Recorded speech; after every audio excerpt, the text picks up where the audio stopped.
wabarakatuh.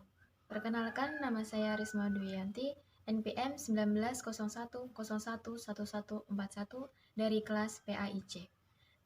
Baik, di sini saya akan menjelaskan jurnal yang saya buat mengenai studi Al-Quran. Untuk yang pertama yaitu pengertian Al-Quran. Menurut beberapa para ahli, di antaranya Asy-Syafi'i, Al-Faraw, dan Al-Asy'ari, kata Al-Quran ditulis dan dibaca tanpa hamzah, yaitu Al-Quran. Al-Quran adalah sebuah keajaiban Islam yang abadi dan selalu diperkuat dengan kemajuan ilmu pengetahuan. Ia diutus oleh Rasulullah SAW untuk membawa orang keluar dari suasana gelap menuju terang dan membimbing mereka ke jalan yang lurus. Rasulullah SAW menyampaikan Al-Quran kepada para sahabatnya dan orang Arab asli agar mereka dapat memahaminya berdasarkan naluri mereka. Yang kedua yaitu hikmah diturunkannya Al-Quran secara berangsur-angsur.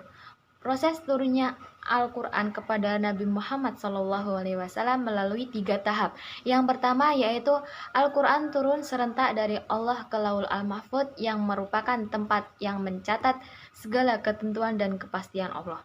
Proses pertama ini diisyaratkan oleh Allah dalam Quran Surat Al-Buruj ayat 21-22. Tahap yang kedua yaitu Al-Quran diturunkan dari Lauhul Mahfuz ke Bait Al-Izzah atau suatu tempat di tengah dunia. Proses kedua ini diisyaratkan oleh Allah dalam Quran Surat Al-Qadar ayat 1. Untuk tahap yang ketiga, diturunkannya dari umpan Al-Izzah ke hati Nabi secara bertahap sesuai dengan kebutuhan.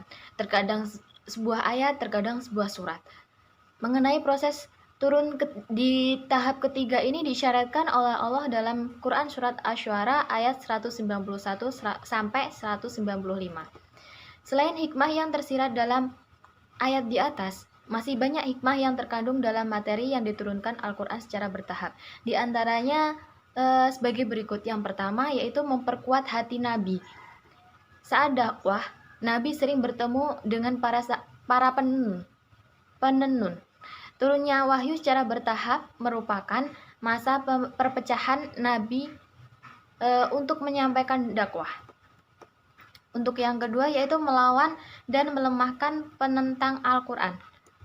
Nabi menanyakan pertanyaan-pertanyaan sulit yang dilontarkan ke kaum musyrik untuk melemahkan Nabi. Penurunan wahyu secara bertahap tidak menjawab pertanyaan itu.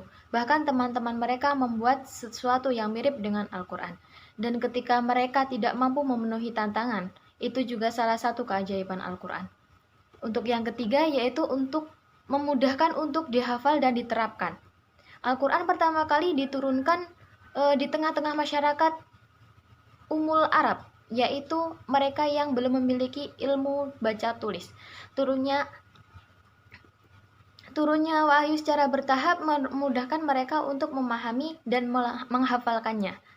Untuk yang keempat yaitu setiap peristiwa di mana ayat-ayat Al-Quran diturunkan dan membuat tahap-tahap dalam menegakkan syariat. Untuk yang kelima, membuktikan dengan pasti bahwa Al-Quran diturunkan dari Allah yang Maha Bijaksana. Meskipun Al-Quran diturunkan secara bertahap dalam kurun waktu 22 tahun, 2 bulan, 22 hari, secara keseluruhan terdapat keselarasan antara satu bagian dengan bagian lain dari Al-Quran. Sekian yang dapat saya sampaikan, kurang lebihnya saya mohon maaf. Kepada Allah saya mohon ampun. Saya akhiri. Wassalamualaikum warahmatullahi wabarakatuh.